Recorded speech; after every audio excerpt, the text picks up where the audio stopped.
Esiet sveicināti visi dzīvie.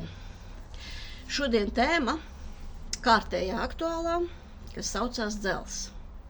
Ne tas dzelzs, kas dzelzsgriezējs, bet tas, kas ir asinīs, ko cilvēki redz analīzēs. Un tātad pirmais. Zemu ferritīnu ar dzelzi neārstē.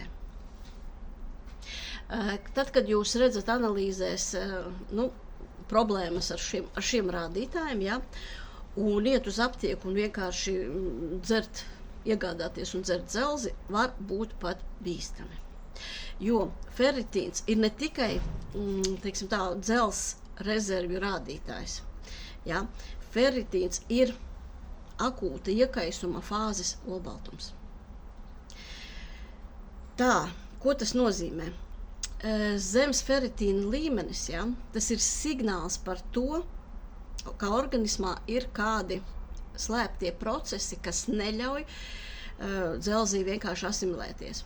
Ir asimilācijas traucējumi.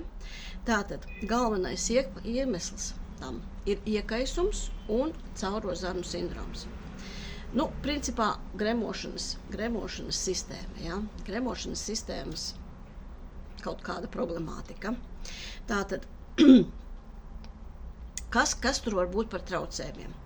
Sāksim ar to, ka dzelzs ir delikatese patogēnajām baktērijām. Un kancerogēnajai mikroflorai. Vārdu sakot tā, ja ir bardaks gremošanas sistēmā zarnu traktā, tad visas jūsu uzņemto dzelzi ar pārtiku pirmie apēdīs šie te patogēni. Ja? Viņi paēdīs pirmie, kas paliks pāri, nonāks jums. Tātad, ja lietojam dzelzs preparātus, ja, šajā situācijā, kamēr nav sakārtot gremošana, tas jūs barojat vienkārši patogēno mikrofloru. Ja? Līdz ar to, veicinot šīs patogēnās mikrofloras, vēl papildus tādu vairošanos un baktēriju sēņu un visas šīs te nevajadzīgās floras, pastiprināt vairošanos. Vienkārši ne tos draugus barojam. Ja? Tālāk. Līdz ar to pastiprinās vēl vairāk oksidatīvais stress organismā, ja? Un zarnu sieniņu iekaisumi, kas jau tā ir bijuši jau uz šīs bāzes. Un tādā veidā palaižat aburto loku. Ja? Lietojat dzelzi, audzējat mikrofloru, aug mikroflora, vēl vairāk maitājas zarnu trakts. Un te ir ļoti aktuāls, orgāns, ja, kas ir jāsaved kārtībā. Tas ir žultspūslis. Ja netiek sagremotas olbaltumvielas, tad arī dzelzs, tas, kas ir, uzturā, ja, līdz šūnām netiks, līdz vajadzīgai vietai netiks. Ko darīt? Loģiski, pirmais novērst iekaisumu. Ja? Tātad, kādas analīzes to parāda? Pirmais ir tā saucamais KRO, ja, lieliem burtiem. C reaktīvais olbaltums, kas šo te norāda. Tātad, kas ir vajadzīgs, attiecīgi programma, ja? Attīrošā programma. Tālāk, atjaunot gremošanu. Radīt apstākļus dzelzs asimilācijai. Kas ir šie apstākļi? Pirmais punkts noteikti kuņģa skābe. Ja? Par kuņģa skābi neizplatīšos, ja man ir tur vairāki šie te video jau ierakstīti, ja? Par to, ka mums nemēdz būt paaugstināta skābe, viņa mēdz būt tikai pazemināta. Ja? Paskatieties iepriekšējos, tātad un sapratīsiet, par ko stāst. Ja?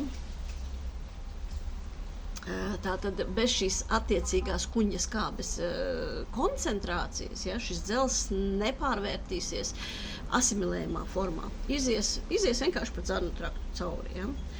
Otrs, fermenti. Fermenti, es te nesaukšu produktus nekādus, ja, tas nav vajadzīgs, bet fermentatīvā darbība, tas ir aizkuņģis un žultspūslis, ko jau pieminēju, ja, tātad, lai šķeltos. Tālāk, žults attece. Lai, teiksim tā, lai varētu asimilēties, ja vispār strādāt, tā saucamie taukoši šķīstošie vitamīni, tas ir A, D, E, K. Attiecīgi maza remarka, ja, tiem, kuriem žultspūšļa nav, šie vitamīni ir jāuzņem papildus, pilnīgi noteikti. Nu, par tiem, ka žultspūšļa nav, tur ir cita drusciņa arī tēma, jā, tur var, tas nav, kā saka, uzreiz spriedums, kad nu nekas nebūs, jā. Tur ir atsevišķi šī žults attec ir ar diētām jāregulē, jā, un vispār, lai tas, kā saka, būtu, tur jāuzņem attiecīgi fermenti un tam līdzīgi, jā. Tā ka, bet šodien ne par to. Tālāk, jā, par fermentiem pateikšu. Nu jā, un punkts 3. salāpīt zarnu traktu. Salāpīt cauro zarnu. Jā, tur ir vajadzīgas aminoskābes, tur ir vajadzīgs cinks obligāti, organiskais, es runāju par organiskajām formām, jā. Viņš ir gan olbaltumvielu sintēzei, gan sadziedēšanai, jā. Nu, un daudz kolagēni. Bet pirmais, jā, ir, kā es teicu, ne no cinka ir jāsāk, jā. Ir jāsāk tieši ar šo pretiekaisumu programmu, jā, ir jānoņem šis iekaisums. Un visbeidzot, ir atjaunot mikrofloru, mikrobiomu, ja? Jo kamēr ir šī patogēnā mikroflora, ja? Kā jau es sākumā teicu, par dzels, kā saka, dormu analīzēs mēs runāt pat nevaram. Nu, tas tā īsumā, ja vēl piebildīšu, man jūs reizēm rakstat TikTokā, ja? Manā profilā, zem profila ir kontakti. Rakstiet uz turieni, rakstiet uz WhatsApp, rakstiet uz Telegram. TikTokā es nevaru nevienu materiālu aizsūtīt, tur ir ierobežojumi, man nepatīk TikTokā kontaktēties. Tā kā pa taisno ar saviem jautājumiem vērsieties tur. Visu gaišu!